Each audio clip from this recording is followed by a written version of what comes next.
మహాశివరాత్రి విశిష్టత, ఆ రోజు ఆచరించాల్సిన విధి విధానాలపై ప్రముఖ పంచాంగకర్త చిలకమర్తి ప్రభాకర చక్రవర్తి శర్మ వివరించారు. శివరాత్రి రోజున ఉపవాసం, జాగరణ, శివారాధన చేస్తే ఈశ్వరానుగ్రహం పొందవచ్చని చెప్పారు. శివరాత్రి రోజు ఏ వ్యక్తి అయినా సరే ముఖ్యంగా స్నానం, శివారాధన, రుద్రాభిషేకం, పంచామృతాలతో ఈశ్వరుని అభిషేకించుకోవడం, శివనామస్మరణ, జాగరణ వంటివి ఆచరించాలి.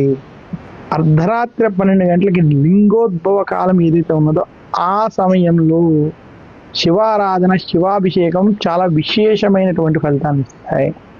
ఓం నమ సోమాయ చ రుద్రాయ చ నమ తామ్రాయ చ రుణాయ చ నమ శంఘాయ చ పశుపతయే చ నమ ఉగ్రాయ చ భీమాయ చ నమో అగ్రే వధాయ చ దూరే వధాయ చ అని ఎవరైతే ఈశ్వరుడి యొక్క నమ్మకం, చమకానికి సంబంధించినటువంటి మంత్రాలతో ఈశ్వరుని పూజిస్తారో అటువంటి వాడికి శివానుగ్రహం ఖచ్చితంగా కలుగుతుందని మనకి శివపురాణం వంటి పురాణాలు తెలియజేస్తున్నాయి.